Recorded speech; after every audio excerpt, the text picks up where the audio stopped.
৩ জানুয়ারি সকালে কৃষিবিদ ইনস্টিটিউশনে জনবান্ধব civil service বিনির্মাণে করণীয় প্রেক্ষিতে বাংলাদেশ শীর্ষক আলোচনা সভা অনুষ্ঠিত হয়। ২৫টি ক্যাডারের সংগঠন আন্তঃ ক্যাডার বৈষম্য নিরসন পরিষদ এই সভার আয়োজন করে।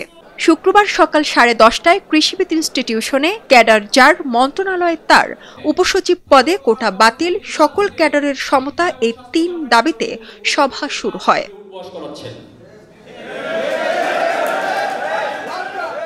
লিখিত বক্তব্যে সংগঠনটির সমন্বয়ক মোহাম্মদ মফিজুর রহমান বলেন, পরিষদের অন্তর্ভুক্ত ২৫টি ক্যাডারের সমস্যা ও সমাধান গভীরভাবে পর্যালোচনা করেছে আন্তঃক্যাডার বৈষম্য নিরসন পরিষদ। তিনি বলেন, জনকল্যাণমূলক রাষ্ট্র গঠনের অন্তরায়সমূহ পর্যালোচনা করতে গিয়ে ৩টি মূল সমস্যা চিহ্নিত করা হয়েছে।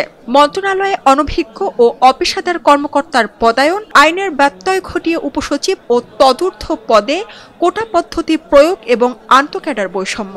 উল্লেখিত ৩টি সমস্যার সমাধান করলে সিভিল সার্ভিসের ক্যাডারগুলোর মধ্যে বৈষম্য দূর হবে, পাশাপাশি জনবান্ধব ও সেবামূলক রাষ্ট্র কাঠামো তৈরি হবে বলে এ পরিষদ মনে করে। চিকিৎসাধীন অবস্থায় কাতরাচ্ছে তাদের প্রতি পরিষদের প্রস্তাবনায় বলা হয়েছে, প্রতিটি মন্ত্রণালয় সংশ্লিষ্ট দক্ষ, অভিজ্ঞ ও বিশেষজ্ঞ কর্মকর্তাদের দ্বারা নিয়ন্ত্রণ ও পরিচালনা করতে হবে, অর্থাৎ কৃত্য পেশাভিত্তিক মন্ত্রণালয় প্রতিষ্ঠা করা। এতে আরও বলা হয়, উপসচিব পদে কোটা পদ্ধতি বাতিল করে এসএসপি প্রথা পুনরায় চালু করার মাধ্যমে মেধার ভিত্তিতে উপসচিব ও তদূর্ধ্ব পদে নিয়োগ প্রদান এবং ক্যাডারসমূহের মধ্যে বিদ্যমান বৈষম্য দূর করতে হবে।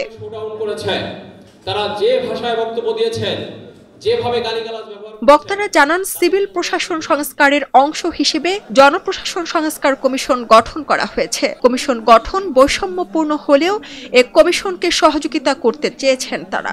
কমিশনের সাথে থেকে আলোচনার মাধ্যমে জনবান্ধব সিভিল প্রশাসন গড়তে কাজ করার অঙ্গীকার করেছেন।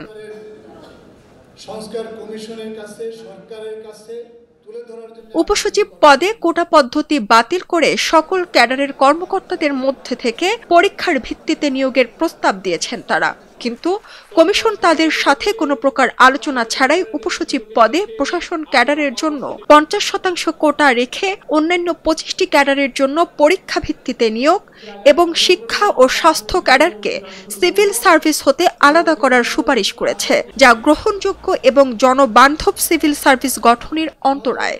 কর্মসূচিগুলো হলো সরকারকে সহায়তা করা, তথ্য দিয়ে গণমাধ্যমে এ ধরনের খবর প্রকাশিত হওয়ায় সার্ভিসের সদস্যদের মধ্যে ব্যাপক ক্ষোভের সৃষ্টি হয়েছে বলে জানিয়েছেন আন্তঃক্যাডার বৈষম্য নিরসন পরিষদ।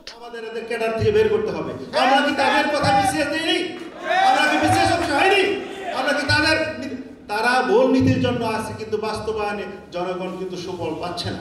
খবরের কাগজ, নিখাদ, নির্ভীক, নিরপেক্ষ।